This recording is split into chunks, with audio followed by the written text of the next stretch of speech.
30년 만에 최대로 투자하고 있어요, 지금 미국이. 그러니까 과거를 보고 투자하기가 너무 어려운 거예요. 이번에 이제 그럼 금리가 상승한 게 미국이 엄청나게 뭐 경기가 나쁘고 뭐 이래서라기보다는 보험적으로 인상하자. 근데 아직은 제일 먹기 좋고 달콤해 보이는 게 반도체는 기술로 투자하는 거 아니고요. 무조건 사이클로 투자하는 것이고,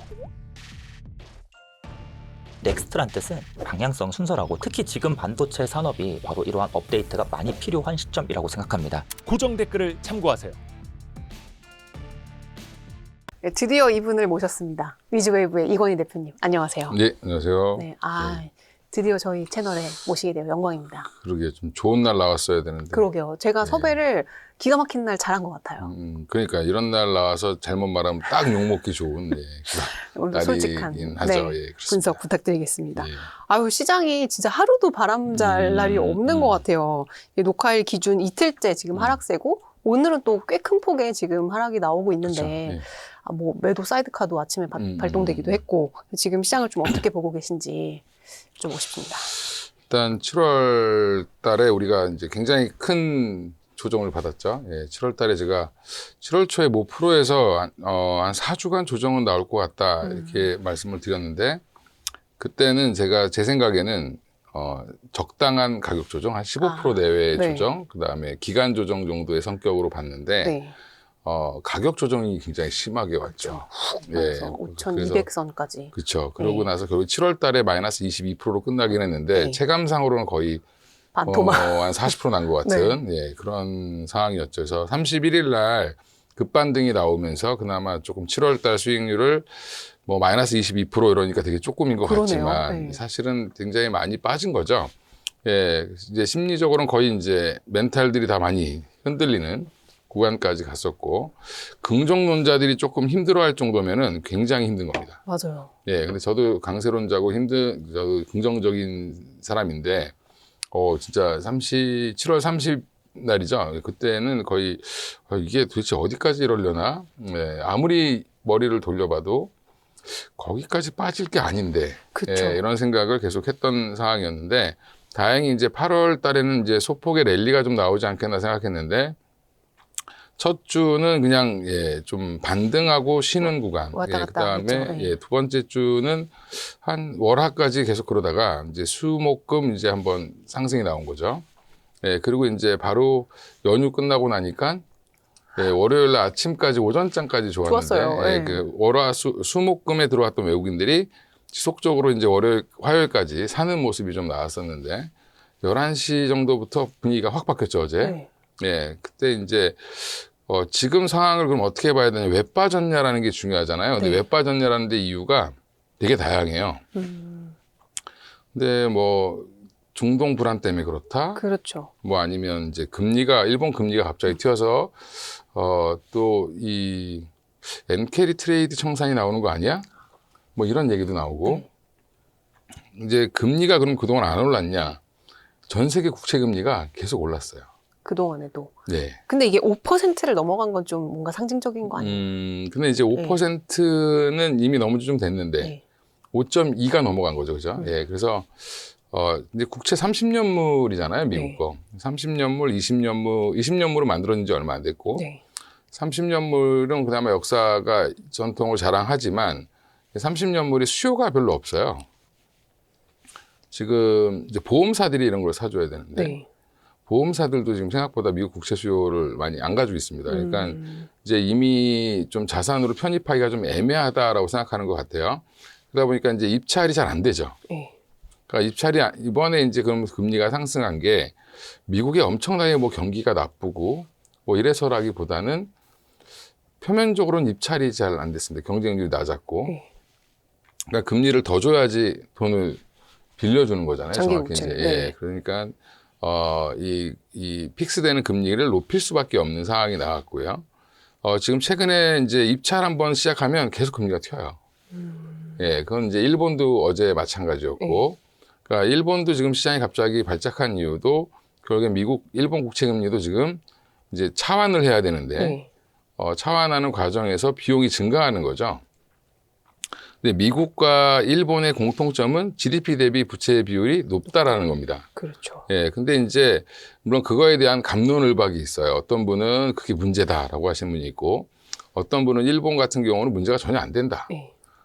특히 또 미국은 GDP 대비 부채 비율이 높지만 GDP 성장률이 높기 때문에 분모가 커지면 다시 내려가는 거 아니야? 항상 미국은 그런 식으로 해결해 왔다. 그렇죠. 뭐 이렇게 얘기하시는 분도 있는데, 제가 이제 말을 되게 장황하게 했는데, 그건 제가 잘 몰라서 그러는 거예요. 근데, 제가 제 짧은 소견으로 밤새 이제 어제 생각을 좀, 밤새진 않고, 네.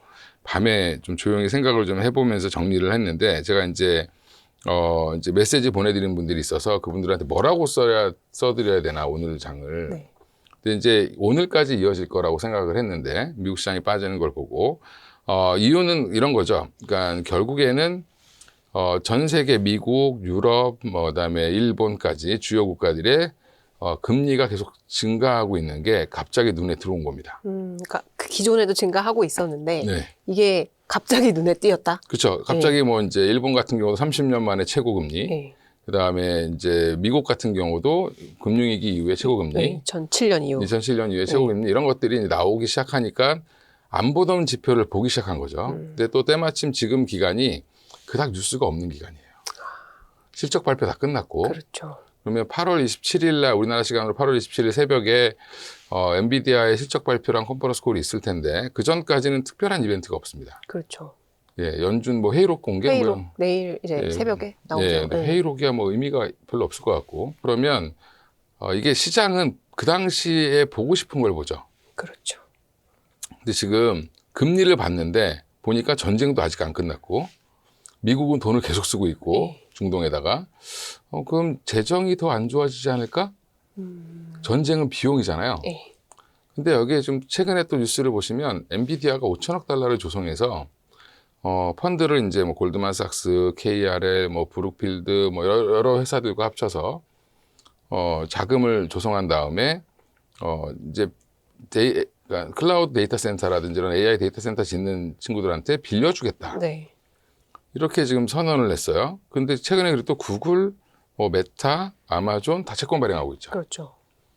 그러면 채권의 매력은 어디에 더 있을까? 생각해 보면 빅테크에 더 있죠. 국채보다는. 국채보다. 네. 예. 기간도 고를 수 있고 구글 같은 경우는 뭐 5년짜리, 10년짜리, 뭐 20년짜리, 뭐 그다음에 영구채도 발행을 하고.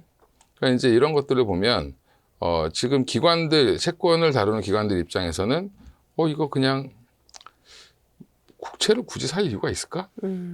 예, 이런 이제 수요단의 문제가 또 생겼을 거고. 또 하나는 이제 전쟁 비용이라든지 여러 가지 이제 그런 부채가 점점 많아진다라고 하면 30년 뒤에 미국은 과연 어떨까? 이거에 대한 또 의구심도 생겼을 수 있겠죠. 그렇죠. 그러면 이제 전 세계적으로 지금 국채 금리가 올라간다는 건 시장 금리가 올라간다는 건데 그러면 AI의 또 자금 조달은 과연 또 계속 잘 될 수 있을까? 네. 또 돌고 돌아 거기로 가는 거죠. 그렇죠. 예.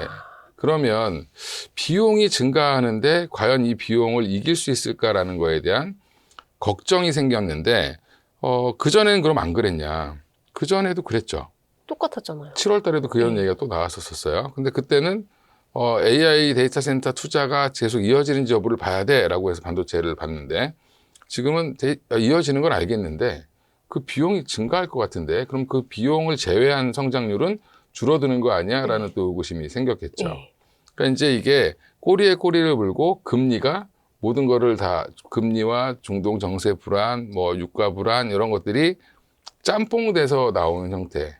그러네요. 이렇게 해석을 해볼 수 있죠. 보고 싶은 것만 본다라는 그렇죠. 말이 예. 참 와닿는. 보고 싶은 것만 보죠. 우리 네. 전쟁 났을 땐 전쟁만 봤죠. 네. 지금 우크라이나 러시아 전쟁이 더 격화되고 있는데 아무도 거긴 안 보죠. 맞아요. 예. 거기에서 정유소리 엄청 파괴되고 네. 막 이래서 지금 우리나라 정유주들이 굉장히 지금 고공행진을 가고 있고 미국의 정유주들도 지금 사상 최고가를 가고 네. 있는데 그 이유는 정제 마진이 엄청 좋아져서 그래요. 그렇죠. 그러니까 그러니까 네. 한마디로 석유 제품의 가격이 올라간 거죠. 근데 그런 상황들은 또 안 보죠, 시장은. 관심이 없어요. 관심이 네. 없죠. 예. 또 그 기름 정유하는 회사들 뭐 올라가든 말든 신경도 안 쓰죠. 네. 그러니까 보고 싶은 것만 보는데 시장이 항상 보면은 뭔가 이제 이벤트가 끝나고 나면 다음 걱정은 뭐지? 근데 그걸 누가 찾을까요? 이 대표. 생각을 해보세요. 그러니까 저는 우려할 거를 나오고 나면 해석하는 건데 먼저 선제적으로 찾는 사람들이 있겠죠. 아래쪽으로 베팅해야 되는 사람들. 아, 그쵸. 숏 숏. 쳐야 되는. 예. 그다음에 그럼 그걸 방어할 논리를 만드는 저 같은 사람들은 네. 긍정적으로 보는 사람들은 또 어떤 긍정적인 뉴스들을 막 찾겠죠. 그게 서로 이렇게 그쵸. 부딪히는 건가요? 엔비디아의 5천억 달러를 가지고도 긍정적으로 이제 앞으로 그러면 ABS 발행하고 하면 야, 투자가 무한대로 계속 이어질 수 있겠다. 적어도 한 4, 5년은 뭐 그냥 걱정 없겠는데 네. 이렇게 보시는 분들이 있고 또 어떤 분들은 야, 결국엔 그러다 금융위기 터져. 근데 결국엔 ABS가 끝이 좋은 적이 없었어. 그렇죠. 뭐 글로벌 금융 예, 때도 예. 그렇고. 그래서 그걸로 또 파생 상품 네. 만들어서 또 뭐 CDS 갖다 붙여가지고 이렇게 뭐 이상한 거 만들어가지고 또 문제 생기는 거 아니야? 네. 그러니까 부정적으로 보는 분들은 또 그걸 또 부각시키겠죠.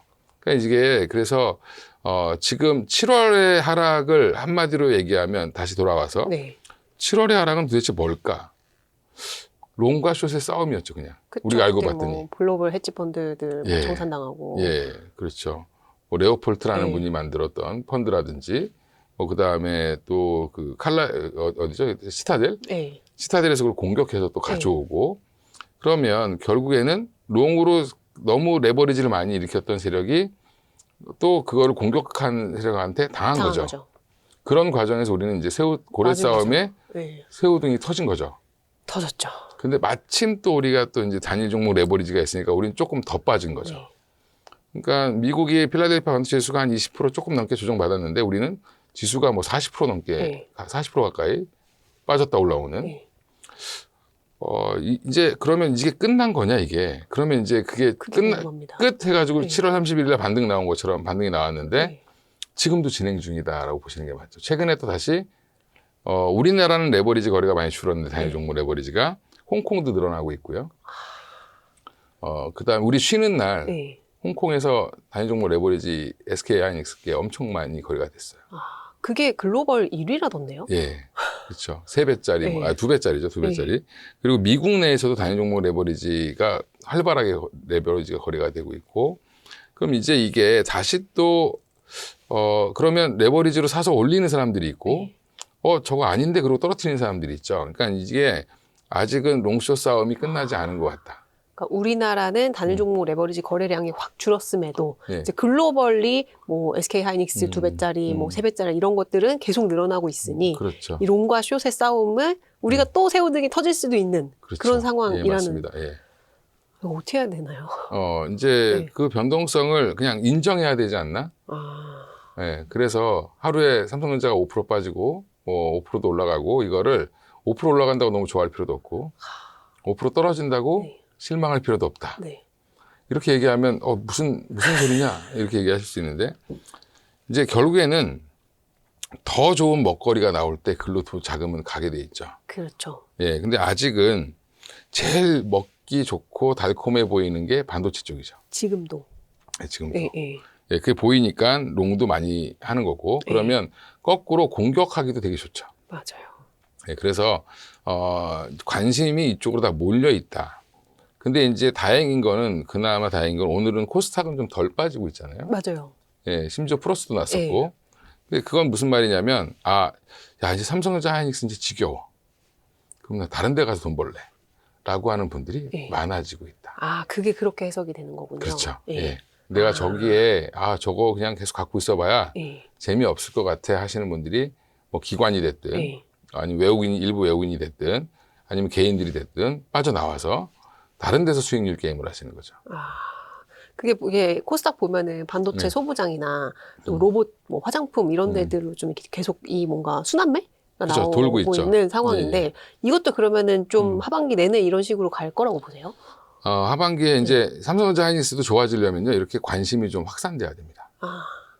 네, 그래서 지나치게 너무 반도체만 맞죠, 시장이. 예. 특히 우리나라는 너무 극단적이죠. 지금 어제 미국이 마이크론 그다음에 관련된 이제 우리 SK 하이닉스 ADR 뭐 9% 7% 막 이렇게 빠졌잖아요. 빠졌어요. 네. 거의 뭐 디램 전반이 한 7% 가까이 빠진 것 같은데 평균적으로. 그러면 그렇게 빠졌는데도 불구하고 나스닥은 1.3% 정도 마이너스 났죠. 그렇죠.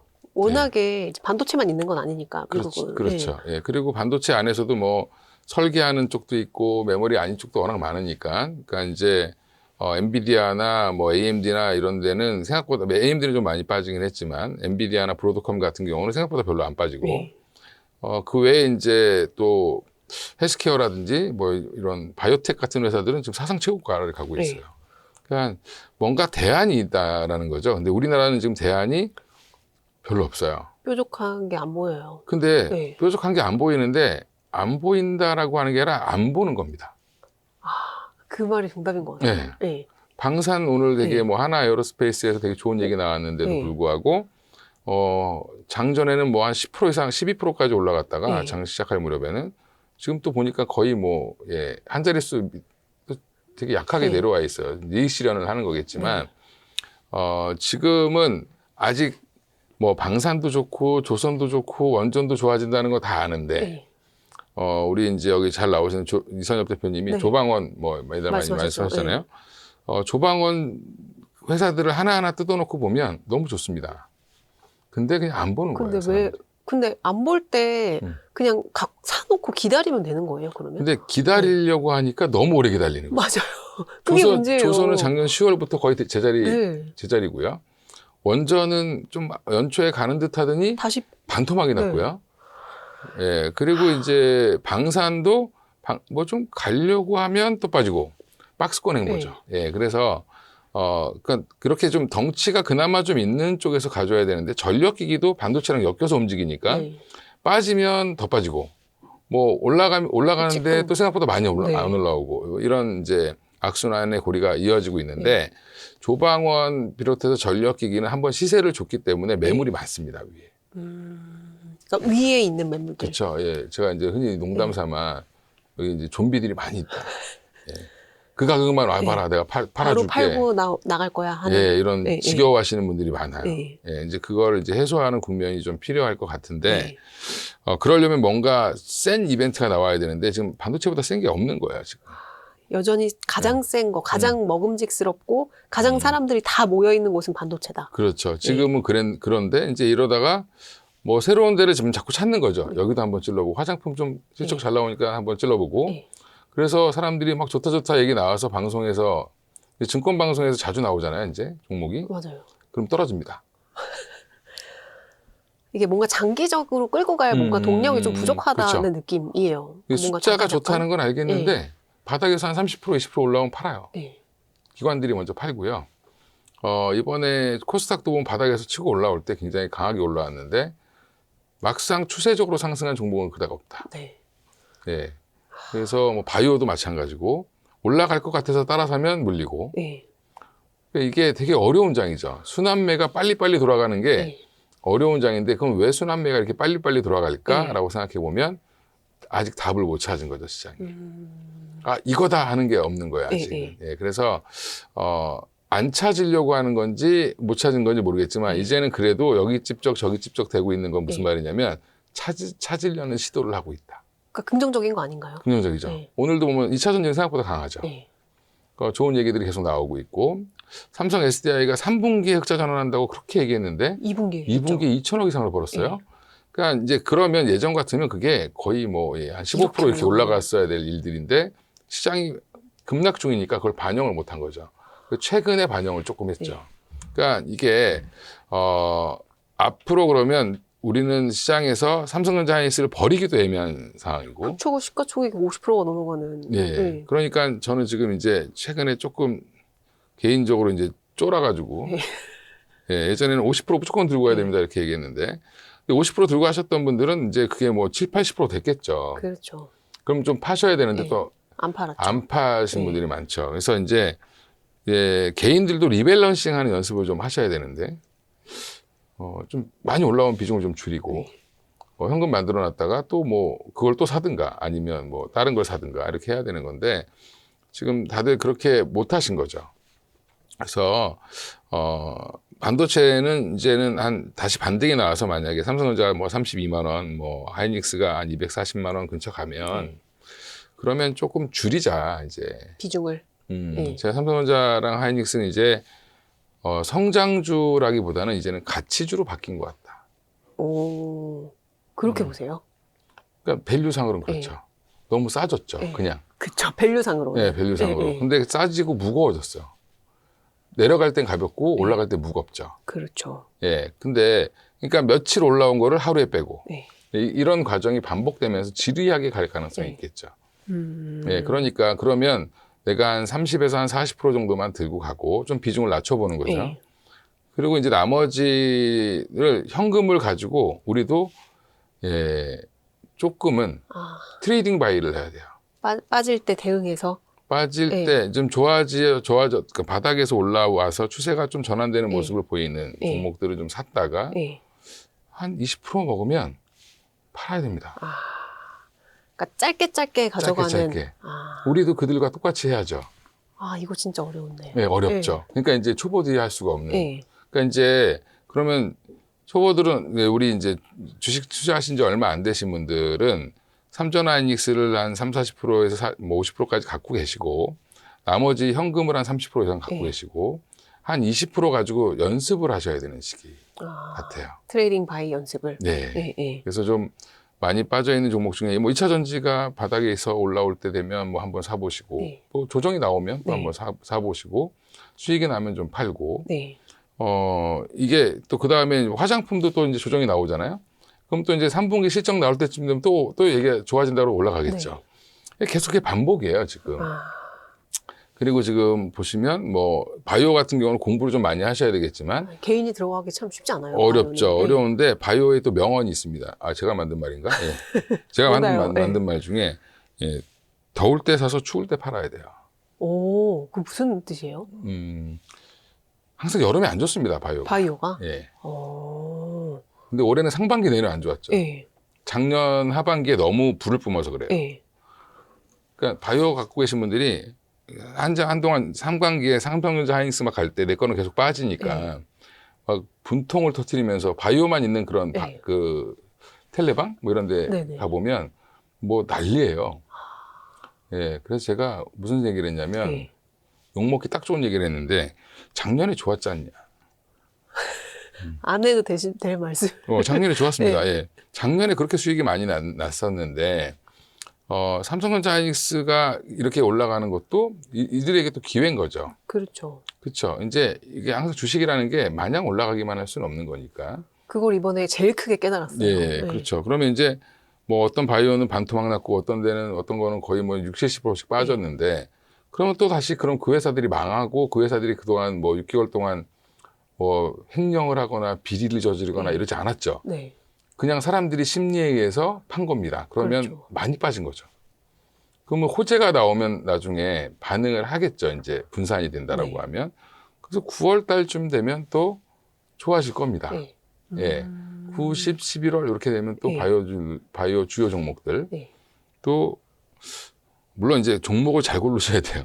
근데 주요 이제 시총 큰 종목들 위주로 보시면 되고 근데 그런 종목들이 또 한번 기회를 얻어서 가겠죠. 최근에 알테오젠의 흐름 보면 굉장히 좋죠. 근데 주가만 안 가고 있어요. 맞아요. 근데 그런 것들이 한번 반영이 되기 시작하면 바이오의 특징은 또 올라갈 때 속도가 무섭게 올라가죠. 빠르죠. 그 빠르기 전에 얘 되게 바보 멍텅구리 같을 때 사셔야 돼요. 그게 여름이다. 여름이죠. 지금 8월 달에 반짝반짝 하는 이유는 9월 가기 전에 시동 거는 거죠. 찬바람이 불면은 왜 그 얘기를 하냐면 8월 초에 이제 그 알테오젠이 기술 수출을 한 건 더 했잖아요. 근데 하반기로 가면 갈수록 기술 수출은 더 많이 나옵니다. 근데 8월 달에 잘 안 나오는 이유 중에 하나가 돈 집행하는 분들이 다 휴가 가요. 저쪽에. 미국에. 그리고 12월도 보면은 한 12월 10일 넘어가면 다 휴가 가요. 그래서 기술 수출 한번 계약건들 쭉 보시면 12월 초가 거의 마지막이에요. 이거는 꿀팁이네요. 보면은 알 수 있죠. 휴가, 겨울, 연말 휴가 가는 거지. 그렇죠. 그래서 여름 휴가 가기 전에 마지막으로 급한 거 하나 해놓고 간 거예요. 알테오젠도. 그래서 사실은 그리고 나면 9월 이후에 계약건들이 터지기 시작합니다. 본격적으로. 예, 근데 우리나라에 터질 회사들이 꽤 많이 있어요. 네. 그러면 이제 9월 달부터는 또 바이오도 괜찮을 것 같고, 그다음에 지금 보면 우리 삼성전자 하이닉스도 8월 말 9월 초 요 무렵에 배당 관련된 주주환원 관련된 정책들이 나올 가능성이 높죠. 그렇죠. 회사의 의지가 나올 가능성이 있습니다. 그러면 샌디스크가 바닥에서 막 올라온 것처럼 우리도 그렇게 올라올 수 있겠죠. 네. 그러면 또 8월 말 9월 초네. 예. 그 엔비디아가 또 실적 실적 발표하잖아요. 발표. 엔비디아 실적 발표에서 중요한 거는 최근에 이제 SK하이닉스 눌렀던 것 중에 하나가 베라루빈 울트라가 가면 HBM을 1TB가 있을 거야. 네. 이랬는데 아니야, 그거 반토막밖에 못 쓸 것 같아. 뭐 이러면서 막 설왕설래가 있었습니다. 그렇죠. 좀 더 낮은 사양의 거를 뭐 네, 넣는다는 네. 거 이런 얘기도 있었죠. 그렇죠. 근데 그러면 이제 제가 그걸 딱 보면서 왜 그러면 베라루빈보다 울트라가 좋아야 되잖아요. 네. 그럼 낮은 사양으로 갈 수가 있을까요? 그럴 수 없지. 없죠. 네. 상식적으로 생각해봐도. 우리 GPU를 더 넣든지 뭐 네. 할 수는 있겠지만 GPU를 더 넣는다? 그건 의미 없는 것 같고 지금 메모리가 추론에서는 메모리랑 CPU를 더 넣거나 네. 메모리를 더 넣어야 되는데 그러면 이제 우리가 가만히 생각해보죠. 그럼 엔비디아가 블랙에를 출시한다고 할 때도요. 그때 이제 A100, 200 만들 때 네. 예, 그때 뭐 이제 블랙에를 출시 전 말이 많았어요. 이거 도대체 뭐 되겠냐, 지연된다, 뭐 안 그쵸. 된다. 맞아요. 근데 뭐 시기가 되면 나와요. 그 다음 모델도 마찬가지였습니다. 근데 베라루빈도 나올 때는 처음에 굉장히 뭐 지연된다, 안 된다, 심지어 이제 베라 쪽에 들어가는 소캠의 용량을 확 줄였다더라. 네. 그래서 또 그때 한참 반도체주 반짝 빠졌었잖아요. 한 2, 3일 빠졌죠. 네, 네, 네. 그러니까 바보들 때문에 빠진 거거든요. 그죠? 소캠을 이해를 못해서 그래요. 그러니까 그게 있으면은 사실 더 많이 필요로 하는 건데. 그러니까 이제 소캠이 이게 우리 옛날에 게임 팩처럼 네. 꽂아서 쓰는 거예요. 네. 그럼 CPU 옆에다 꽂는 건데 원래는 한 10개를 꽂으려고 했는데 만약에 근데 5개만 꽂겠다는 네. 거거든요. 반도체가 부족해서. 그러니까 나중에 여유 되면 네. 니들이 확장팩을 싸서 더 껴. 네. 네, 그럼 달라고 하면 줄게 우리가. 근데 아직은 LPDDR이 없다. 이런 거예요. 근데 이거 LPDDR 하나 때문에 통을 못 팔면 안 되잖아요. 그렇죠. 그래서 반만 넣어준 거예요. 예, 근데, 그래서, 그 오해가 풀려서, 금방 풀려서 다행히 네. 풀렸는데, 지금은 또 울트라에 대한 오해를 하고 있죠. 어떤 뭐, 오해인가요? HBM을 적게 쓴다더라, 뭐, 단을 낮춘다더라, 맞아요. HBM 단을 낮춘다는 얘기 계속 예, 나오죠. 포 2를 뭐 8단으로 한다더라. 과연 그럴까요? 이것도 결국에는 소캠이랑 예. 비슷한 결로 설왕설래일 뿐이다. 그렇죠. 엔비디아가 회사가 이제 이 라틴어로 만든 이름이잖아요. 엔비디아가 무슨 뜻이에요? 브로움. 부러움? 예. I envy you 할 때 envy? 예. 예. 엔비디아가 이제 브로움이라는 단어를 따서 만든 회사인데 너무 사람들이 부러워하고 시기 질투하는 것 같아요. 그래서 엔비디아가 뭘 한다 그러면 네. 꼭 안 좋은 뉴스가 나와요. 왕관의 무게죠. 예. 그래서 이번에도 아마 그게 무난히 우리 그런 적 없는데 네. 정상적으로 스펙을 이렇게 늘릴 거고 1TB는 아니더라도 뭐 이 베라 루빈보다는 한 1.5배라도 좋아야 될 거 아닙니까? 예, 그렇게 만들겠죠. 어차피 점점 더 높은 사양으로 가는 건데. 그렇죠. 예, 그러면 SK하이닉스를 삼성전자 그동안 삼성전자보다 SK하이닉스가 못 갔던 이유가 거기에 있는데 그럼 또 그거를 또 회복할 수 있겠죠. 빠른 시간 내에. 그렇게 보면은 8월 말에 뭐가 되게 많죠. 8월 말 9월 초. 바이오, 그러니까 코스닥도 9월 초에 나쁠 게 없어요. 보시면 9월 1일 날 승강제 관련돼서 기준을 발표해요. 네. 그 뭐 1부 리그, 2부 리그 나누는 뭐 셀렉트인가 뭐 그걸 1부 리그로 한다는데 네. 1부 리그, 2부 리그 나눌 때 지금 기준 갖고 싸우고 있는 거 제가 알기로는 실적이 안 되는 바이오주들을 시총은 큰데 안 되는 바이오주들을 일부에 넣어야 되냐 말아야 되냐. 뭐 이거 가지고 막 싸운대요. 그럼 1부 리그를 무슨 기준으로 만드냐? 실적으로 만들 거냐? 아니면 뭐 이제 몸집으로 만들 거냐? 아니면 개별 뭐 바이오는 이런 기준, 뭐 다른 건 이런 실적 기준, 뭐 이렇게 따라서 나눠서 만들 거냐 가지고 이제 설왕설래 하시고 계시는데 그건 중요한 게 아니라 기준이 어떻게 됐든지 간에 발표가 되겠죠. 네.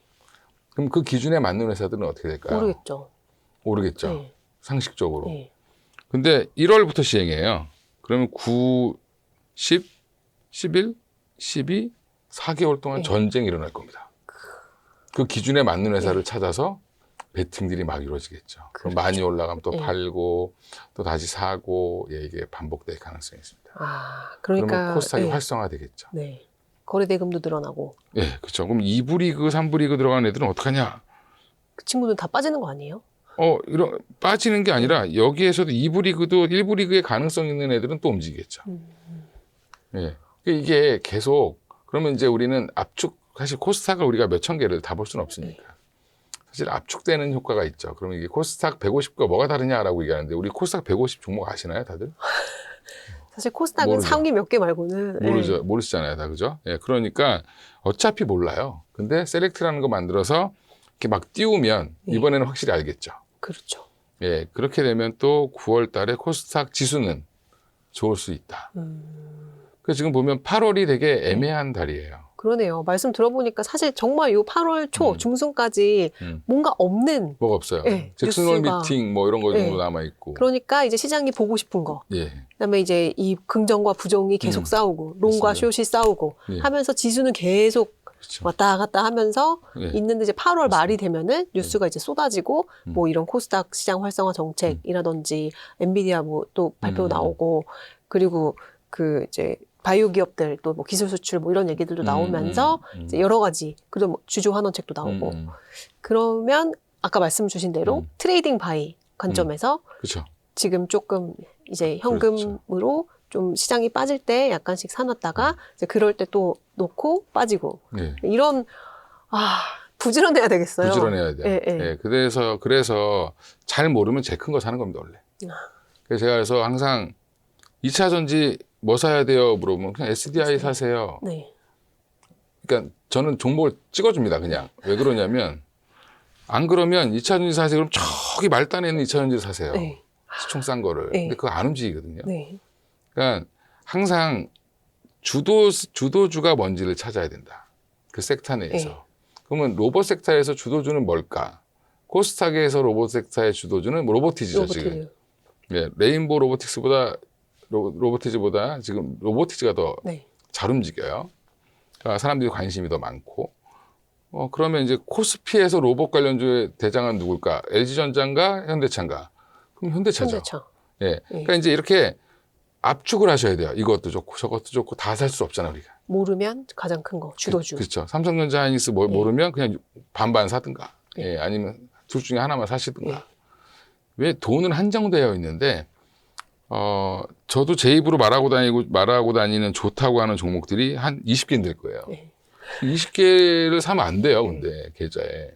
보통 몇 개가 제일 개인들은 좀 10개 넘어가면 안 됩니다. 그렇죠. 관리가 안 돼요. 예. 근데 막 10개 넘어가지 말라니까 한 2천만 원 가지고 10개 사시는 분도 있어요. 그 의미가 없어요. 네. 금액이 작을수록 사시는 종목은 두세 개. 압축. 네. 예. 뭐 종목 돈이 좀 늘어나면 늘어날수록 조금씩 늘리는 거거든요. 그래서 비중 조절을 되게 잘 하셔야 돼요. 네. 근데 감정적으로 사시거든요. 계좌에 현금 있는 꼴을 못 봐. 진짜 그거를 못 보겠어요. 예. 그래서 네. 극단적으로 처방하면 한번 옮기게 해야 됩니다. 계좌를요? 예. 아. 현금을 한 30%에 갖고 있겠다. 그럼 1억을 투자하시는데 33천만 원을 다른 계좌에 넣어놓으셔야 됩니다. 네. 뭔가 거래하기 어렵게 만들어놔야 된다. 예, 그래서 7천만 원이 내 전부다라고 생각하고 하시다가 저게 필요할 때 갖다 쓰려면 한번 옮겨야 되잖아요. 네. 귀찮게 만들어놔야 그렇죠. 돼요. 예. 저도 굉장히 그래서 귀찮게 현금을 갖고 있거든요. 네. 현금을 보이면 사실 막 누르고 그렇죠. 싶거든요. 예, 예. 네. 그러니까 그거를 뭔가 한번 걸쳐서 그죠. 할 수 있게 귀찮게 만들어야 된다. 예. 그래서 주식 투자는 너무 부지런하시면 안 네. 돼요. 근데 트레이딩 바이 하려면 또 부지런해야 되잖아요. 그러니까 그거를 네. 눈에 내가 모든 걸 다 하려고 하면 부지런해야 되죠. 근데 눈에 딱 보일 때가 있어요. 그럴 때 그냥 그 섹터를 조금 한 10% 사보시는 거예요, 그냥. 네. 그러니까 아까 반도체 뭐 4, 50, 그리고 현금 30, 그 나머지 이제 20, 뭐 10, 20 그죠, 요거 그죠. 가지고 그쵸. 이거 연습을 한번 해보라. 예. 예. 그렇게 해보시는 게 근데 우리 이제 기존에 투자하셨던 분들 있잖아요. 오래전부터. 네. 우리 박스권장에 한 저처럼 오랫동안 있었던 네. 분들은 이게 익숙해요. 아. 저거 바닥에서 좀 치고 올라오네? 네. 수급이 좀 들어오고 거래량이 좀 터졌어. 그러면 한번 눌리면 다시 가겠구나. 네. 그런 종목을 보고 있다가 사는 거죠. 그 사실 이번에 7,500에서 이제 9,000 갈 때 새로 들어오신 분들 이 많으시잖아요. 그쵸, 그럴 때. 이분들은 지금 예. 약간 멘붕이실 수 있거든요. 제 친구도 네. 예, 그렇게 물어보더니 네. 연락이 안 되나요? 삼성전자를 33만 원에 샀다고 그러더라고요. 예. 예, 그래서 네. 제가 좀 빨리 네. 샀어야 되는데 네. 예, 너무 늦게 사가지고. 예. 근데 그런 분들은 이제 그런 거예요. 그런 분들 최근에 들어왔는데 대부분 삼성전자 하이닉스 물리셨을 거예요. 아마 그런 분들은. 그렇죠. 그런 분들은 삼성전자 하이닉스로 승부를 봐야 된다. 그 승부 보는 방법 팁 좀 전해주세요. 더 사야죠, 삼성전자 하이닉스. 소위 말하는 물타기. 그렇죠. 네. 그러니까 물타기라고 하고 단가 낮추기? 평단 낮추기. 평가 그러니까 어떻게 해야 되냐면 내가 그렇잖아요. 가용자금이 네. 다 넣으신 분들은 어떻게 할 수가 없어요. 네. 근데 내가 만약에 초보들은 보통 많이 안 사요. 내가 한 1억 있어도 주식 안 해보신 분들은 네. 한 돈 1,000만 원 이렇게 1,000만 원. 이렇게 사죠. 네. 이제 연초에 투자하셨던 분들은 처음에 한 1,000만 원, 2,000만 원 이렇게 아니면 1억, 2억 이렇게 하시다가 올라가는 거 보고 위로 더 샀죠. 그렇죠. 네. 점점 올라가면서 이 단위가 커지죠. 커지죠. 네. 예. 근데 다행히 최근에 들어오신 분들은 좀 샀는데 빠진 거잖아요. 네. 그럼 여유 자금인데 무서워서 못 사는 거예요, 네. 지금. 맞아요. 예. 그러면 무서워한다는 건 뭐냐면 공부가 안 돼서 무서운 거죠. 주식 공부를 열심히 한다고 주식을 잘할 수 있으면요. 저는 지금 이재용 회장님보다도 훨씬 더 돈을 네. 많이 벌었어야 되는데. 근데 중요한 건 공부를 한다고 돈을 버는 게 아니에요. 근데 공부를 하면 뭘 할 수 있냐면 기다릴 수 있습니다. 물렸을 때. 맞아요. 예. 어느 정도 확신이 있으면 그렇죠. 이게 어쨌든 내려와서 다시 올라갈 거라는 그 믿음만 있으면 그러니까 6개월 뒤, 네. 1년 뒤를 보면 네. 상상해 보는 거죠. 6개월 뒤, 1년 뒤에 삼성전자가 어디까지 가 있을까? 네. 하이닉스가 어디까지 가 있을까? 한 2, 3년 뒤를 보면 알테오젠은 어디까지 갔을까? 이런 거를 이제 공부를 해보면 그려볼 수가 있겠죠. 물론 알 수 없습니다. 네. 아무도 미래는 알 수 없지만 네. 그래도 지금 우리 주식이 어려운 이유가 왜 어렵냐면 실적 잘 나온 회사 사면 되잖아. 이렇게 얘기하는데 그게 반은 맞고 반은 틀린 거죠. 실적 잘 나온 회사가 계속 잘 나와야죠. 네. 계속 잘 나오는 게 아니라 계속 더 잘 나와야 돼. 그렇죠. 그냥 똑같이 나오면 배당이라도 엄청 해줘야 돼요. 네. 그러니까 이제 이런 것들이 그러니까 과거를 보고 투자하기가 너무 어려운 거예요. 점쟁이가 돼야 되는 거거든요. 주식 투자는. 그러니까 애널리스트들이 지금 본인들이 막 열심히 화려한 문체로 예측을 해서 모델 돌려서 우리한테 가이던스 주고 목표가 설정하시고 되게 힘든 일들을 하시는데 그분들이 어려운 이유가 뭐냐면 미래를 맞춰야 되는 거죠. 근데 그분들이 가만히 애널리스트들이 방송에 나와서 얘기하는 거 들어보세요. 다 무슨 얘기를 하냐면 미래를 전망하는데 과거 얘기를 계속해요. 맞아요. 과거 데이터를 끌어다가 그걸 기체로 미래를. 그렇죠. 이코노미스트 얘기 들어보면 비슷한 사례를 찾아가지고 예전에 코로나 터졌을 때는 스페인 독감 사례까지 끌고 오죠. 맞아요. 예. 그러니까 이제 그건 어쩔 수가 없어요. 그러니까 점쟁이들조차도 과거는 잘 보이는데 미래가 안 보인답니다. 근데 미래를 어떻게 예측하냐면 과거의 데이터를 보고 이 사람이 이렇게 살아왔으니 살아오는 게 보인다고 얘기하시더라고요. 네. 그분 딱 얼굴을 보면 이 사람이 어떻게 살았는지가 쫙 보인대요. 오. 신기가 있는 분들은. 네. 근데 그 사람의 미래는 안 보인다는 거지. 근데 이 사람 보통 근데 이렇게 살았던 사람들은 이렇게 가더라. 네. 케이스가 나온다고 얘기를 네. 하더라고요. 그러면 우리도 주식을 할 때 어려운 이유가 현재에서 미래를 예측하고 네. 사야 되는 거예요. 우리가 12개월 포워드 PER이라고 하잖아요. 12달 뒤도 모르는데 12달 뒤에 거를 가져다가 지금 밸류를 계산하고 있어요. 그렇죠. 그러니까 그거를 믿냐 안 믿냐 이것이 싸움인데 결국에는 지금 현재에서 봤을 때 삼성전자가 한 1년 뒤에는 어떻게 바뀔까? 상식적으로 생각을 해볼 때 AI가 망할까? 반도체 사용이 줄어들까? 아닌 것 같아. 그리고 그럼 아니다라고 얘기하는 전문가들의 얘기들이 쭉 있을 거 아니에요. 네. 근데 또 거꾸로 야 이거 좀 있으면 망해. 이거 좀 있으면 꺾여라고 얘기하신 분의 얘기도 있을 거 아니에요. 그러면 그런 것들을 다 봐야지. 이 사람 말은 좀 문제가 있네. 그럼 저 사람 말이 맞는 것 같아. 그럼 저는 그 사람 말에 베팅을 하는 겁니다. 그래서 우리가 베팅이라고 하죠. 주식을. 마치 도박하는 것처럼. 근데 이제 내가 논리적으로 내가 이렇게 생각했는데 내 생각이 틀리면 내가 그걸 인정할 수 있죠. 그렇죠. 그 인정을 빠르게 해야 되죠. 네. 그래서 대신에 예측하되 유연해야 된다. 그러니까 이제 사고방식도 잘 바꿔야 돼요. 근데 이것도 쉽지 않아요. 어렵죠. 공부 많이 하신 분들일수록 굉장히 이 뻔해요. 고집이. 예. 네. 그러니까 책 한 권 읽은 사람이 제일 무섭다고. 예. 그런 분들이 있어요. 내가 아는 게 전부다. 네. 예, 근데 그래서 저도 제가 말을 너무 고집스럽게 할까봐 억지로 다른 얘기들을 엄청 듣고 다니거든요. 네. 예. 다른 분들은 도대체 무슨 얘기를 하나. 저는 예전에 방송을 한 10몇 년 하면서 남의 방송을 안 봤어요. 왜 안 봤냐면 보면 제가 따라할까봐. 카피했다고 할까봐. 예. 그래서 안 봤는데 요즘엔 진짜 많이 봐요. 다른 분들 방송을. 그 모니터링을 제 방송은 좀 모니터링 안 하는데 제 방송은 다른 분들이 모니터링을 알아서 해주시니까 야, 너 말을 그때 그렇게 하지 마라. 뭐 제 주변 분들이 막 이제 걱정 어린 걸로 많이 얘기해 주시는데 그렇게 강하게 얘기하지 마라. 그러다 빠지면 어떡하냐. 제가 한동안 현대차를 막 너무 강하게 얘기해가지고 현대차를 제가 계속 사라고 얘기했다는 거예요. 그래서 저는 한 50만 원 밑에서만 사라고 얘기했는데 뭐 이런 이제 그런 이제 에피소드도 있는데 그러니까 다른 분들의 얘기를 자꾸 들으면서 그리고 전문가 얘기를 들어야 돼요. 여기 뭐 권효재 대표님도 나오시고 그렇죠. 뭐 이제 이런 업계 전문가. 업계 전문가들 있잖아요. 저는 그런 얘기 듣는 거 되게 좋아하거든요. 그러니까 역사 얘기도 좋아하고, 예, 그게 자꾸 들어서 내 생각을 자꾸 만드셔야 돼요. 근데 나는 이선엽 대표님이 너무 좋아서 이선엽 대표님 것만 들어. 아니면 이건희가 좋아서 이건희만 들어. 이러고 되게 편협해질 수 있습니다. 여러 명 걸 듣고 그렇죠. 나만의 뷰를 만들어야 된다. 그렇죠. 예. 본인만의 뷰를 만드시고, 왜냐하면 모든 분들이 장단점이 다 있어요. 저는 장점이 별로 없고,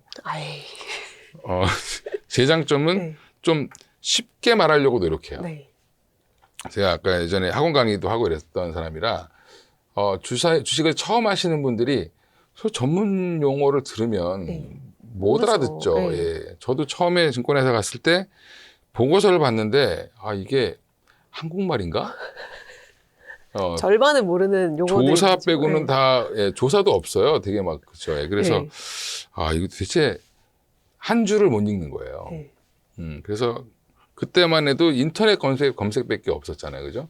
그래서 검색해서 찾고, 뭐, 또 옆에다 메모하고, 또 애널리스트 만날 일 있으면 또 그 좀 물어보고, 되게 발품을 팔았는데, 요즘은 너무 찾아보기 쉽죠. 그럼요.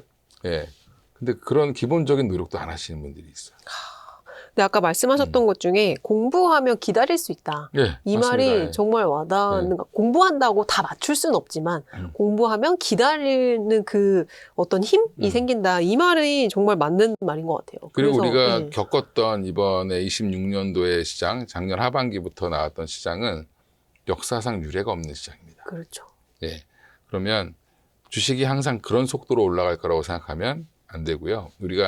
제가 증권업계에 거의 20년 가까이 있었는데 대부분이 박스 권장이었어요. 맞아요. 2000P라 그랬잖아요. 그죠? 그래서 2200 가면 빠지고 뭐 한 1800 가면 또 올라오고. 요 안에서 계속 움직이죠. 예. 그 안에서 근데 그래도 그 안에서 섹터들은 10배 가는 섹터들이 막 나왔었거든요. 그러니까 이제 그런 과정을 당연하게 지금 막 지수가 이렇게 막 가고 삼성전자에서 이렇게 가는 거를 저도 처음 보고요. 모든 투자자들이 다 처음 봤어요. 여기 방송에 나와가지고, 안다고 잘난 체 하시는 분들이 있으면 다 거짓말입니다. 예. 비슷한 케이스가 있긴 했었죠. 예, 몇 차례.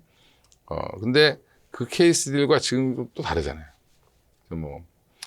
그 닷컴 버블도 그렇고, 그 다음에 2007년도, 6년도, 7년도에도 그랬고, 뭐 차화정 장세, 뭐 여러 장세가 있었지만, 지금 장세는 특이한 장이고, 이제는 앞으로는 그 흐름이 예전처럼 박스권으로 돌아갈 거냐, 네.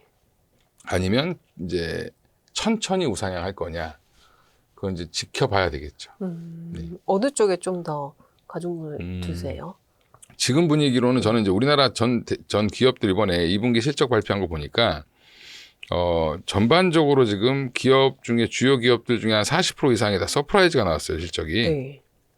코스피나 뭐 코스피 내에 있는 기업들 보면 지수가 우상향하는 게 맞겠죠. 천천히 우상향. 그러니까 네. 그 상반기처럼 이렇게 가진 않지만 그렇죠. 그러면 삼전 닉스로 다시 돌아가서 뭐 8월 말에 뭐 주주 환원책도 나온다고 하고 뭐 이런 시장에서 엔비디아 실적도 그렇고 반도체 수요는 계속 높아지는데 이제 영업이익률 증가치는 그 다소 좀 완만해지는 이제 시기가 올 거 아니에요. 그렇죠. 예. 그러면은 이제 정고점을 돌파하느냐 마느냐 이게 또 사람들이 궁금한 이제 지점인데 예. 어떤 저번 주에 나오셨던 그 박평창 대표님께서는 삼전 닉스는 앞으로 엔비디아처럼 이제 갈 가능성이 높다. 이제 주가가 약간 횡보하는 장으로 갈 가능성이 더 높다라는 데 이제 의견을 주셨는데 그 대표님은 어떻게 보고 계시는지 궁금합니다. 약간 계단식으로 갈 가능성이 있겠죠, 그죠? 아, 이렇게. 아마 엔비디아가 그렇게 움직이고 있거든요. 네. 한참 구간을 가다가 네. 한 번씩 들어올리죠, 이렇게. 네. 예, 그래서 아마 박병창 대표님도 말씀하시는 게 저는 일리가 있다라고 보고 있고요. 근데 일정 수준을 갖다 놓겠죠. 그 일정 수준이 32만 원일지, 네. 뭐 33만 원일지 네. 모르겠지만 30만 원 이상은 갖다 놓을 것 같다. 아, 거기에서 행보를 하든 확인을 하려고 할 것 같고요. 하이닉스도 200만 원대는 갖다 놓겠죠. 지금 ADR이 미국에서 거래되고 있는 거를 계산해 보면 거의 240만 원 돼요. 네.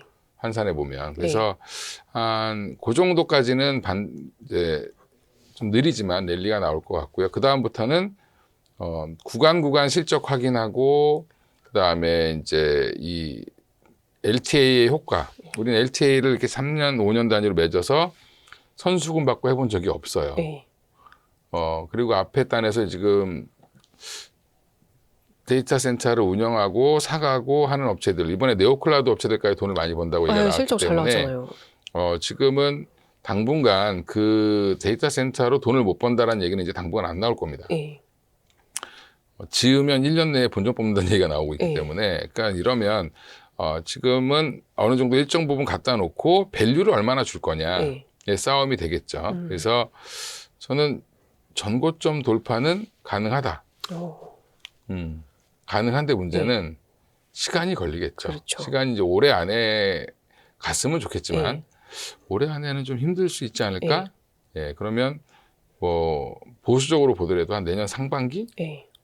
너무 공격적으로 봤나? 이렇게 하면 공격적으로 얘기할 수도 있는데 저는 한 상반기 정도면은 내년 상반기 특별하게 뭐 금리가 뭐 급등한다든지 매크로 환경이 악화되지 않고 뭐 전쟁도 좀 소강 상태나 마무리가 되고 그다음에 미국 국채 금리도 한 4.5% 밑으로 좀 떨어진다라고 하면 그러면 충분히 뭐 내년 상반기 안에 뭐 빠르면 1분기 내지 2분기 정도에는 전고점 부근까지는 충분히 가지 않겠나 이렇게 보고 있습니다. 하이닉스는 조금 힘들 수 있습니다. 근데 하이닉스는 좀 더 걸릴 것 같고 하이닉스는 ADR 상장 때문에 조금 오버슈팅을 좀 그 전에 이미 또 했죠. 해놨으니까. 그렇습니다. 근데 매크로 얘기가 나와서 말인데 사실 이제 9월 달에 어쨌든 그 금리가 어떻게 될지가 제일 중요한 지금 포인트이잖아요. 그것도 재밌죠 지금 요즘에. 이게 경제 지표는 둔화되는 걸로 지금 계속 나오고 있죠. 고용 지표도 그렇고 물가도 이제 어쨌든 좀 괜찮았다면 우리가 안심할 정도였는데. 그렇죠. CPI 다 괜찮았죠. CPI, 좀 PPI. 어떻게 봐야 되나요? 논란이 많은데 지금 9월에 인상할 거냐 동결할 거냐. 뭐 다행히 인하는 없어요. 다행이 아니라 불행히. 불행이죠. 근데 인상의 무게를 조금 더 둬야 되지 않을까 이렇게 생각해요. 왜요? 물가 지표나 고용은 악화되고 뭐 좋아지지 않는 걸로 보이는데 연준 위원들은 되게 지금 매파적으로 발언을 굉장히 하고 다니고 있죠. 그리고 거의 반반이라고 하는데, 그러니까 그러면 한두 명만 돌아서면 인상이에요. 근데 연은 총재들이나 뭐 지금 연준 위원들이 얘기하고 다니는 거 보면 다 트럼프를 싫어해. 그리고 지금 연준 위원 한 명을 자르려고 하다가 실패했죠. 그분 성함을 까먹었는데 이제 흑인 여성분인데 그죠? 그분도 그런 사건들이 있으니까 연준 위원들은 나한테도 그럴 거 아니야? 그래서 지금 케빈 워시도 별로 안 좋아요. 네. 연준 의장도 별로 안 따르고. 음. 지금 그러면 정치적인 이유로 올릴 수도 있죠. 네. 어, 시장에 뭐 이런 어떤 현상이나 지표 이런 거 외에 또 다른 뭔가 요소가 작용할 수도 있다. 근데 그거는 코에 걸면 코걸이, 귀에 걸면 귀걸이죠. 그렇죠. 야, 이거 뭐 고용도 조금 둔화되고 있고 뭐 물가도 좀 안정되고 있는데 여전히 지금 뭐 전쟁도 안 끝나고 뭐 그다음에 뭐는 올라오고 있고 뭐는 올라오고 있고 이러면 충분히 그런 지표 갖다 댈 수 있습니다. 붙여서. 네. 네, 그러면 지금 이게 지표들도 보면 우리는 떨어지는 쪽으로 자꾸 봐서 그렇지 올라가는 쪽도 있어요. 지금 뭐 주택 관련된 쉘터도 생각보다 안 빠지고 있고, 그다음에 유가는 좀 일시적으로 내려왔다라고 하지만 언제 튈지 모르고, 그렇죠. 예, 그리고 음식료 가격, 식품 가격은 굉장히 많이 올라왔습니다. 소고기 가격이 급등했다는 얘기가 나왔잖아요. 그러면 이제 이런 걸 핑계로 보험적 인상?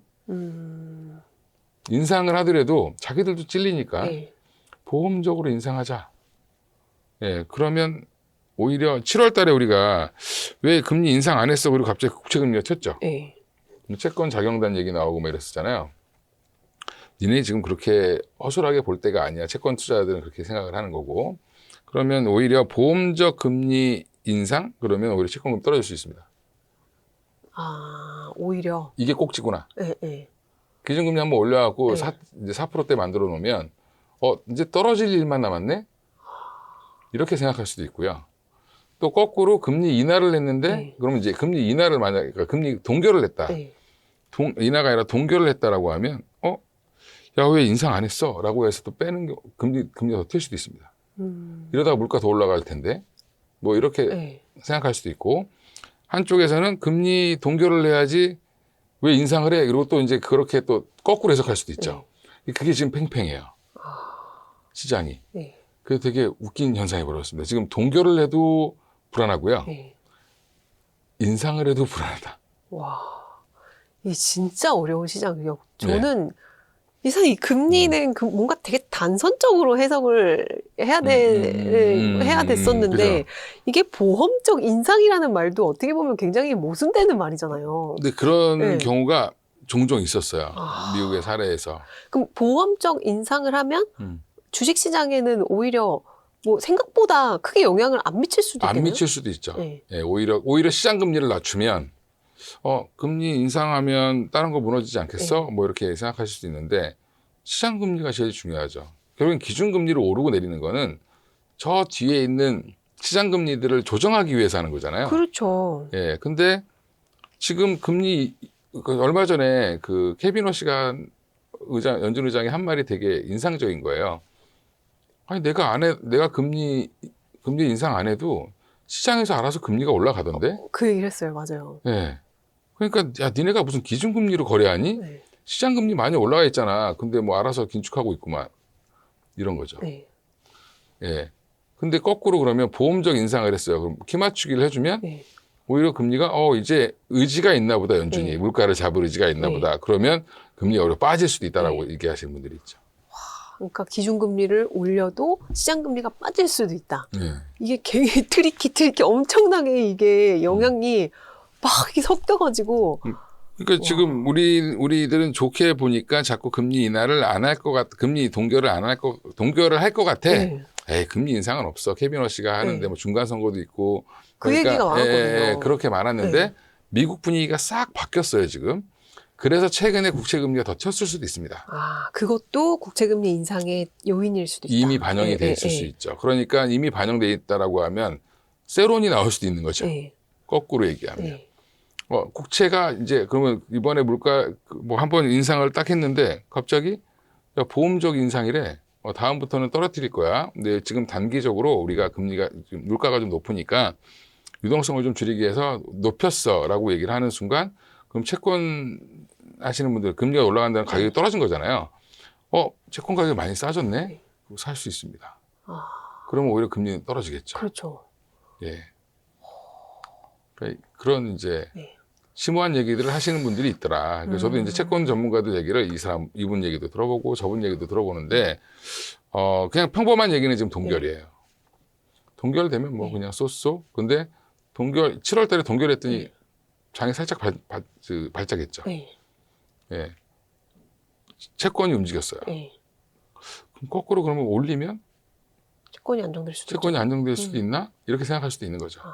근데 확실한 건 미국의 분위기가 어쨌든 좀 바뀌고 있다. 약간 살짝 바뀌고 예, 있습니다. 예. 그래서 물론 정치적 이유라고 하지만 네. 그들도 나름 논리가 있는 거죠. 네. 그래서 보험적 인상이 한번 필요하다라고 하는 쪽으로 지금 얘기가 좀 나오고 있는 것 같아요. 기준금리 인상도 이제 봐야 되겠지만 거기에 따른 시장금리가 어떻게 반응하는지 그렇죠. 그거를 좀 주목해서 봐야 되겠네요. 그렇죠. 시장 금리가 좀 네. 떨어져야 AI도 투자를 더 많이 할 수 있고 그렇죠. 뭐 이렇게 되겠죠. 예. 그래서 이제 그거를 바라는 거죠, 시장은. 그러니까 기준금리만 보고 있는 건 아니니까. 우리나라 이 한은에서 기준금리 인상한 거 누가 신경 썼나요? 아니죠. 이제 네. 대출금리 얼마 오르느냐 이런 거. 예, 그렇죠. 예, 예. 근데 이제 이미 근데 시장금리는 다 올라와 있었어요. 네. 우리나라도 마찬가지로. 상징적인 거에 불과한 건데 지금은 이제 금리 관련돼서 얘기가 자꾸 나오니까 우리가 이제 금리를 되게 걱정하고 있지만 사실은 이 금리 주가가 상승하는데 금리까지 같이 올라갔잖아요. 네. 이런 경우가 우리는 최근에 투자하신 분들, 한 20년 내에 투자하신 분들은 잘 못 봤던 못 거죠. 봤죠. 2008년부터 투자하신 분들은 2008년 금융위기 때는 그때부터 양적 완화 뭐 그렇죠. 해가지고 금리를 완전 계속 초저금리. 초저금리를 네. 만들면서 주가를 부양시킨 거잖아요. 근데 그 전에 우리 80년대, 90년대 보면 금리가 올라가면서 주가가 같이 갔습니다. 그래요. 그때는 그랬어요. 네. 우리가 이제 고도성장기 한번 생각해 네. 보세요. 80년대, 90년대, 우리 네. 70년대, 80년대, 90년대 보면 은행, 우리 1988 이런 거 보면 맞아요. 야, 금리가, 은행 금리가 15%. 15%밖에 안 된대. 밖이라는 건 뭐예요? 그 전에 20% 줬다는 얘기예요. 네. 아, 15%밖에 안 되지만 그래도 네. 거기가 제일 안전해. 뭐 네. 이런 얘기 하잖아요. 그렇죠. 그럼 15%짜리를 빌려다가 네. 얼마를 성장을 하면 15%를 빌릴까요? 이거보다는 많이 성장을 해야죠. 그렇죠. 예. 15%로 빌려서 20% 이상의 수익을 냈기 네. 때문에 그게 가능했겠죠. 네. 그러니까 성장률이 좋으면 돈을 더 빌리려고 하겠죠. 경기가 좋으면. 그렇죠. 지금 AI 데이터 센터 서로 돈 빌리려고 하잖아요, 네. 지금. 지금 빅테크들이 자꾸 돈을 계속 빌리려고 네. 하죠. 왜 빌리려고 할까? 성장이 보이니까. 저걸 빌려서 투자하면 무조건 돈을 버는데, 네. 뭐 싸워서 살아남기 위해서다라고 얘기하지만, 네. 걔들도 바보 아니죠. 그렇죠. 예, 돈이 이렇게 해봤더니, 돈이 될 것 같아. 그리고 이미 아마존이 보여줬잖아요. 예. 네. 보여주고, 뭐 지금 네오클라우드 업체도 보여주고 있는데, 하다못해 지금 제일 약하다고 하는 오라클까지도, 우리 돈 벌 수 있어. 우리 잘 되고 있어. 이렇게 네. 얘기를 하고 있습니다. 그러면 더 빌리려고 하겠죠. 그러면 어떻게 금리는 올라가죠. 올라갈 수밖에 없죠. 네. 그러니까 금리가 올라가도 성장이 그만큼 따라주면서 올라가면 그렇죠. 예, 주식시장도 같이 올라갈 수 있는. 그렇죠. 그러니까 우리가 지난 한 20년간 보지 못했던 이 시장의 어떤 돌아가는 그 사이클 구조가 이제 아예 우리나라 고도 성장기 때처럼 지금 금리가 오르면서 비슷한 주식시장도 거죠. 같이 오르면 예. 아 미국 시장이 옛날에 폴 볼커가 금리 올렸을 때 20%까지 20%까지 네. 올렸잖아요, 한 번에. 맞아요. 그게 20%를 올려서 경기를 죽였지만 사실은 20%를 올려도 버틸 수 있는 힘이 있었던 거죠. 그치. 그러면 미국도 그때는 GDP 성장률이 막 7, 8%씩 네. 나왔던 때고 우리나라도 예전에 보면은 뭐 연간 성장률이 10% 이상 막 두 자릿수 이상 나왔었잖아요. 근데 미국이 작년에 3%가 넘게 올랐어요, GDP가. 우리나라도 올해 3% 넘는다 그러죠. 그러면 우리가 3% 넘는 성장이 나올 때는 한 5, 6% 정도 기준금리 상으로 이제 그러니까 대출금리 상으로 네. 5, 6%에서 7, 8%는 버틸 수 있는 거예요. 네. 10%도 버틸 수 있습니다. 잘 되는 쪽은. 그러니까 지금 뭐 메타 이런 데서 뭐 10%의 돈을 빌린다고 하잖아요. 네. 그러면 현재 성장률이 그러니까 예전 같은 8, 90년대의 성장은 아니지만 네. 우리나라 규모 그다음에 미국에 있는 선진국 같은 회사 선진국이 유럽을 제외하고 미국이랑 우리나라 같은 경우는 네. 없던 호황이 온 거예요. 그치. 예, 그러면 금리를 올려도 네. 버틸 수 있는 겁니다. 돈을 더 빌리고 싶어 하는 거죠. 네. 지금 보시면 만약에 우리도 반도체 공장을 더 줘야 돼요. 네. 계속. 전방이 좋으니까. 그러면 공장 지을 때 어떻게 해야 돼요? 빚 내야 되죠. 예. 그 삼성전자 하이닉스는 채권 발행 안 합니다. 네. 그럼 뭐예요? 은행 대출 하겠죠. 정부에서 정부한테 쫄라갖고 자금 지원 받겠죠. 그렇죠. 그래서 결국에는 그러면 자금의 흐름, 자금 조달이 많아진다는 거는 돈의 가격을 높이는 거고, 그래서 지금 최근에 금리들이 이렇게 올라가도 전 세계 시장이 버티고 있는 거죠. 그러니까 우리가 사실 지난 20, 30년 정도만 네. 이제 그게 이제 과거 최신 편향이 있으니까 거기에 맞춰서 뭔가에 계속 이 미래를 전망을 하고 있는데 사실은 이게 아닐 수도 있다. 이 그쵸. 근본적인 전제가 아닐 수도 있다라는. 그렇죠. 예. 한 20년간의 규칙이 네. 깨져가고 있다. 예. 그럼 지금은 그래서 뉴노멀 뭐 이렇게 얘기하지만 사실은 뉴노멀이 아니에요. 원래는 당연한 겁니다. 경기가 확장 국면에 들어갈 네. 때는 투자를 많이 하거나 돈을 많이 벌어서 재투자하고 할 때 결국에는 금리가 돈의 값이 올라갈 수밖에 없죠. 네. 근데 그거보다 더 벌 수 있을 때까지 투자를 하는 겁니다. 근데 그러다가 이제 침체가 오면 이제 한번 또 침체가 또 세게 오면서 금리를 낮춰야 되고 네. 뭐 이런 과정을 거치는 건데 저는 미국도 작년에 그걸 보여줬고 우리나라도 지금 올해 작년 연말부터 해서 올해 보여주고 있는 상황이기 때문에 성장률이 가파르게 올라가고 있는 상황에서 금리가 올라가는 건 어찌 보면 당연한 일인 건데 우리가 지금 그거를 옛날의 잣대로 너무 거기에만 지금 몰입해가지고. 그렇죠. 네. 야, 국채 금리가 이렇게 30년 만에 최대래 30년 만에 최대로 투자하고 있어요, 지금 미국이. 그렇죠. 예. 예, 예. 예. 미국의 최전성기는 2차 세계대전 이후 예. 그 무렵이잖아요. 예. 그때 엄청난 투자가 이루어졌고 80년대까지 투자가 이루어졌죠. 70년대, 80년대까지. 예. 지금 장비가 다 노후화됐다, 뭐 인프라가 노후화된 이유가 다 80년대 깔고 안 해서 그래요. 예. 근데 그게 지금 다시 리뉴얼되고 있고 그리고 재투자가 계속 이루어지고 있잖아요. 네. 그죠? 그러면 미국의 GDP가 처음으로 소비가 아닌 생산에서 나오고 있는 거예요. 지금 데이터 센터를 만들어서. 그렇죠. 예. 예. 근데 자꾸 예전에 소비를 이제 너무 사랑했던 미국을 우리는 경제학자들도 그렇고 모든 애널리스트는 다 그것만 기억하고 있죠. 그렇죠. 그때 만들어진 지표 가지고 자꾸 시장을 대입을 하니까 안 맞죠. 예, 그래서 지금 최근에 연준 케빈 씨 의장이 저는 그분을 뭐 좋아하고 사랑하고 그런 게 아니라 그분이 뭐 5개의 프로젝트를 뭐 TF 만들어서 한다고 하잖아요. 그게 그 물가집 그 AI의 성장에 따른 성장을 어떻게 표현할 수 있을까? 그렇죠. 그 숫자로 계속 이제 넣으면서 예. 그 지표들을 바꾸는 작업을 하는 거죠. 그죠. 지표를 조정하는 작업을 하는 거예요. 그러니까 그게 저는 진짜 네. 올바른 생각이다. 시대가 바뀌었다. 네. 미국은 앞으로 당분간 한 10년 이상은 투자 사이클을 계속 갈 텐데 네. 그러면 투자 사이클로 가면 당연히 돈의 가치가 올라갈 수밖에 없어요. 예. 그러니까 이제 이거를 어떻게 시장이 해석하느냐의 문제인데 아직까지 충돌이죠. 맞아요. 계속 이제 의구심이 있으니까 예전에 그 그렇죠. 기업으로. 삼성전자가 전 세계에서 돈 제일 많이 벌었는데 의심을 해요. 그렇죠. 야, 너 어쩌다가 100점 맞았겠지. 이제 소 뒷걸음치다가 문고리 잡았다 이렇게. 그러니까 거기까지는 네. 인정. 그래. 근데 야, 너 다음에는 못할 것 같아. 네. 다음에 하면 에이, 그 다음에 또 못하겠지.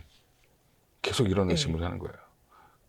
근데 TSMC도 그런 의심을 초반에 받았습니다. 예.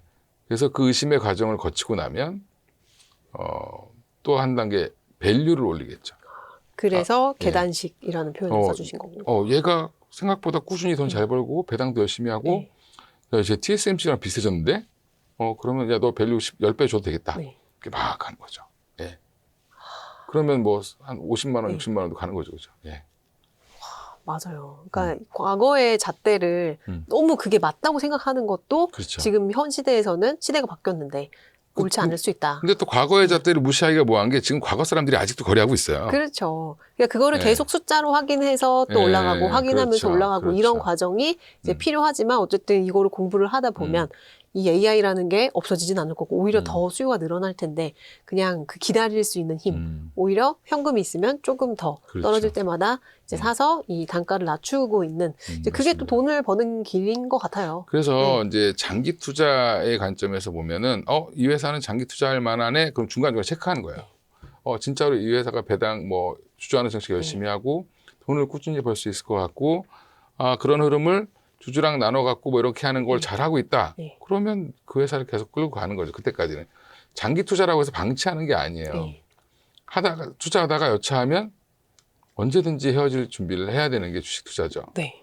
예, 그래서 저는 주식시장 내에서도 좋게 얘기하면 정반합이고 네. 나쁘게 얘기하면 진보와 보수가 있다고 생각해요. 정치적으로 생각하면 네. 진보, 보수, 중도가 다 있어요. 정치적 성향이 네. 아니라 주식시장은 계속 발전해 나간다고 생각하시는 분들이 있고, 네. 그러니까 신기술이 나오면 굉장히 긍정적으로 보는 네. 분들이 있고, 신기술이 나오면 계속 의심하는 분들이 있어요. 그러니까 한마디로 자동차가 나와도 야, 말 타고 다녀야 돼, 뭐 이러고 하시는 분들이 계속 있어요. 네. 야, 그 반도체 그건 그냥 사이클이야. 무슨 소리야. 네. 그러니까 얼마 전에 마이크론의 CBO가 그런 얘기했죠. 사이클 그래 사이클이라고 치자. 예, 사이클 10년이면 어떡할 거야? 이렇게 얘기를 했어요. 네. 예. 그러니까 사이클이 아닌 게 어딨어. 네. 그냥 근데 우리는 지금 10년인데 한 2년 정도 된 것 같아. 그러니까 이걸 자세히 해석하셔야 되는 네. 거죠. 그러니까 내가 시간을 두고, 그러니까 제가 오늘 진짜 뭐 투자자분들한테 뭐 이제 이 소리 저 소리 많이 했지만 네. 좀 여유를 갖고 투자를 하셔야 된다.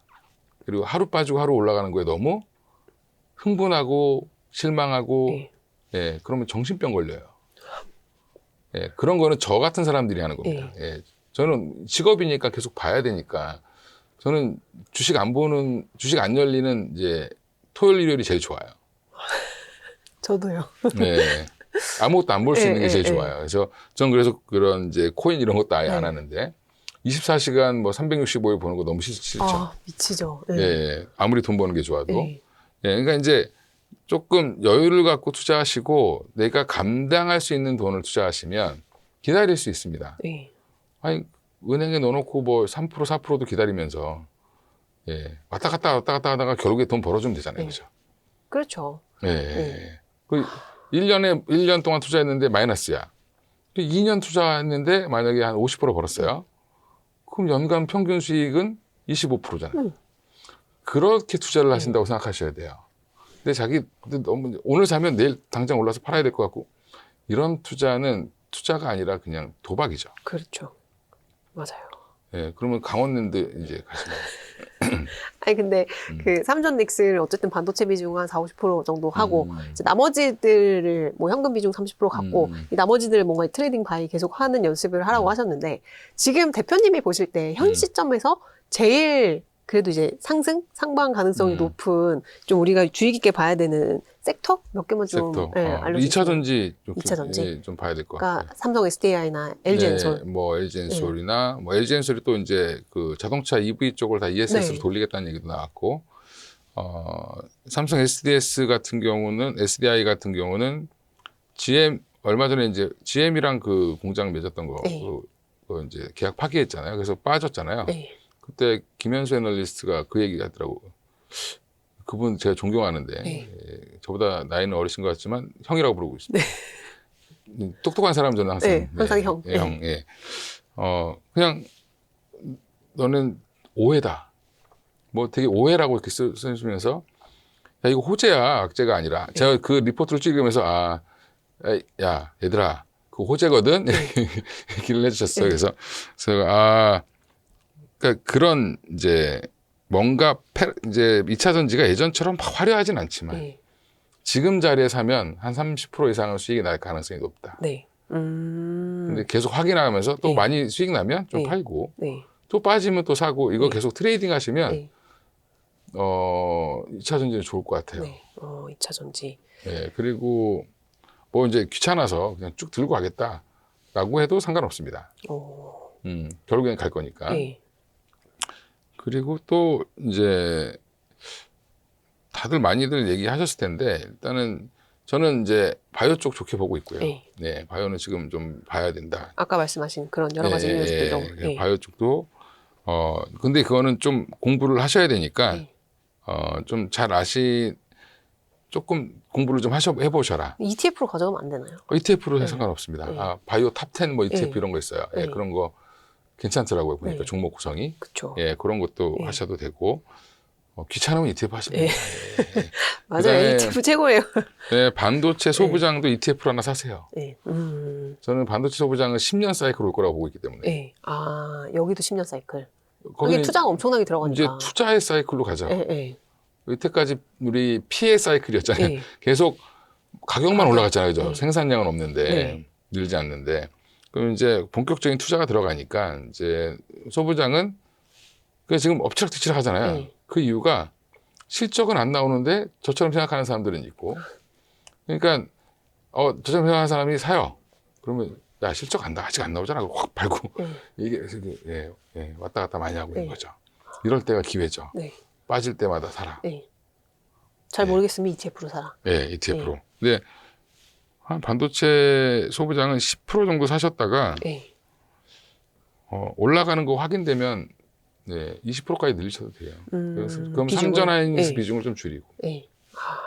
소부장이 사실 더 상승이 상방은 더 그죠? 높다. 네, 네, 그럴 네. 것 같습니다.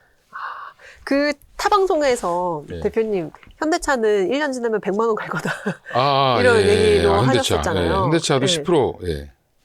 10%, 10% 오. 계속 10%만 네. 얘기하네. 10%. 그 정도 이제 가져가는 10%로 로봇차들도. 롱텀으로 가져가시다가 진짜로 눈에 뭐가 보이면 제가 더 사지 말라 그래도 사실 거예요. 그렇죠. 뭔가 이제 모멘텀이 나오면 네, 그때 또 쭉 그렇죠. 올해 그렇죠. 초에 CES 때처럼 네, 뭔가 나오면 또 그렇죠. 한번 갈 때가 오겠죠. 그러니까 30만 원대 네. 사신 분들은 지금도 그냥 가만히 계시면 되는데 네. 제일 애매하신 분들이 50만 원 넘어서 사신 분들이 네. 이제 힘들어 하시죠. 힘들어 하시는 거고 또 젠스랑 CEO 때문에 78만 원 한번 갔다 왔잖아요. 예. 저 100만 원 가는 줄 알았어요. 너무 빨리 가가지고 네, 네. 저렇게 오버하지? 제가 그때 뭐 80만 원 불렀는데 네. 둘다 80만 원 진짜 가는 거 아니야? 예. 그런데 갑자기 빠지죠. 네. 예. 근데 이제 이제 시작하고 있습니다. 새만금에 이제 삽떴죠. 그렇죠. 근데 뭐 현대차가 그동안 잘못한 게 하나도 없어요. 뭐 달라진 것도 없어요. 그냥 반도체 살려고 사람들이 다 팔고 간 네. 겁니다. 예. 그래서 정확하게 우리나라 시장은 5월부터 꺾였어요, 사실은. 6월 달 고점을 누가 만들었냐면 삼성전자 하이닉스가 만든 건데 그 레버리지 ETF가 만든 네. 거고요. 그때 보면 상승 종목이 뭐 60 몇 개 이랬어요. 맞아요. 전체 네. 지수는 올라가는데 다른 종목들은 5월 중순부터 막 네. 쭉쭉 빠지기 시작했습니다. 예. 그러니까 레버리지가 5월 말에 나왔으니까. 반도체 포머 때문에 반도체 살려고 다 팔고 나가시는 분들이 되게 많았어요. 그쵸. 예. 사실 맞아요. 예. 이번 하락장에서도 현대차 한 30만 원대까지 빠졌었잖아요. 네, 그렇죠. 네. 너무 매력적이어가지고. 네. 맞아. 그때 참 네. 매력적이었는데. 네, 그래서 저 딸계좌에 막 더 사주고 그랬어요. 아, 그러셨구나.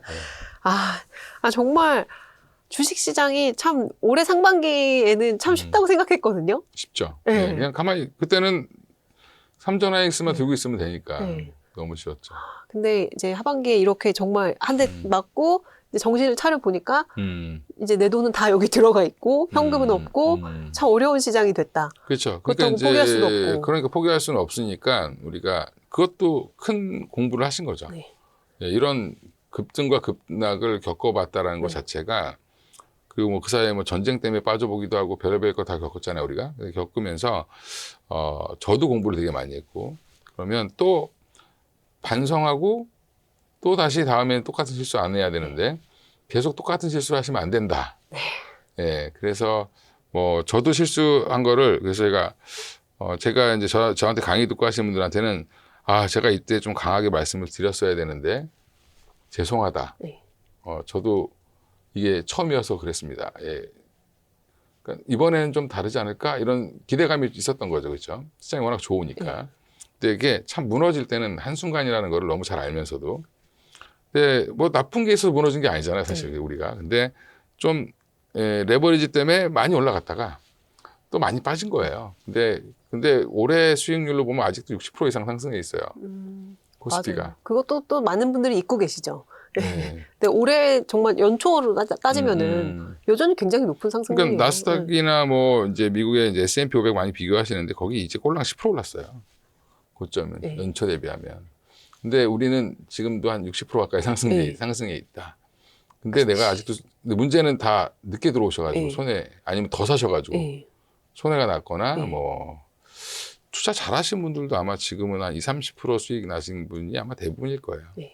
그리고 워낙 큰 거를 봤잖아요. 그렇죠. 그리고 이제 네. 그게 이제 사라지는 걸 보면서 이제 마음이 이제 플러스가 있어도 항상 고점이 내 본전이니까. 헛헛합니다. 예. 그렇죠. 네. 본전 찾아 이제 네. 또 가야죠. 그렇죠. 네. 아유, 오늘 또 이렇게 이건희 대표님 모시고 다양한 이야기, 정말 이 구조적으로 변하고 있는 이 시장에 대해서도 다시 한번 생각을 해볼 수 있었고, 이제 어떻게 이제 하반기 대응을 해 가야 되냐, 좀 아이디어를 얻을 수 있었는데, 이제 마지막으로 저희 구독자분들 예. 오래 기다리셨거든요. 아, 예. 대표님 오시기를 예, 한 말씀 주시면 어떤 게 있을까요? 네, 그렇게 기다릴 사람이 아닌데 기다려주셔서 감사하고, 네, 제가 뭐, 인사이트는 없고요. 조금 편하게 설명드리려고 이제 애쓰고 있는 중입니다. 그래서 많은 그루들의 얘기를 좀 들어보고, 제가 나름 이제 판단해 봤을 때 이렇게 흘러가는 게 맞을 것 같다고 또 제 생각을 약간 섞는 건데, 보시면서 좀 편하게 들으시고, 대신에 주식을 항상 사실 때, 적어도 백화점에서 옷 사는 정도까지의 정성을 좀 들이셔라. 네. 찔립니다. 예. 네, 백화점에서 옷 살 때는 막 똑같은 옷 여러 번 보시고 하시는데 가격 비교하시고 이렇게 하잖아요. 저는 백화점 가서 오히려 되게 쉽게 사거든요. 그 저는 차를 사러 가도 네. 그냥 저는 1시간 안에 계약하고 오는 네. 사람인데 주식은 되게 천천히 사요. 네. 그러니까 이게 이렇게 거꾸로 하셔야 됩니다. 근데 쇼핑하는 정도의 노력도 안 들이고 주식을 자꾸 사시면 안 된다. 그러니까 살 때도 한번 고민하고 살 때는 신중하게 오히려 매도를 과감하게 하셔야 돼요. 예, 근데 거꾸로 하시죠. 네. 예, 매수를 과감하게 그렇죠. 매도를 신중하게 하시죠. 그러다가 매수를 이제 하고 공부를 하죠. 예, 그러니까 이제 그거를 반대로 한번 실천해 보시면 네. 좋지 않을까? 네. 예, 왜 당장 올라가면 내가 못 살 것 같지만 항상 주식은 살 기회를 줍니다. 그렇죠. 네, 그리고 팔 기회도 줘요. 네. 그러니까 너무 막 조급함이 투자를 망친다. 그래서 오늘 막 장 빠지고 이러면요, 사실은 그냥 장을 잘 안 봐요. 네. 예, 열심히 봐봐야 뭐 내가 째려본다고 올라가면 열심히 보겠는데. 그렇죠. 예, 진보를 하고. 뜨문 네. 보면서 왜 빠졌지? 뭐 어떤 게 그래도 잘 버티고 있지? 이런 것만 보는데 일단은 이제 투자자분들은 자기 것만 막 보시니까. 예, 그렇죠. 맞아요. 아유, 감사합니다. 오늘 여러 가지 인사이트를 나눠주셔서 또 하반기에 또 투자 전략 짜는데 또 큰 도움을 받을 것 예, 같습니다. 중구난방 얘기해서 너무 죄송하고요. 아유, 예, 아닙니다. 편집을 잘해 주시기 바랍니다. 종종 나와주세요. 예. 고맙습니다. 고생하셨습니다. 감사합니다.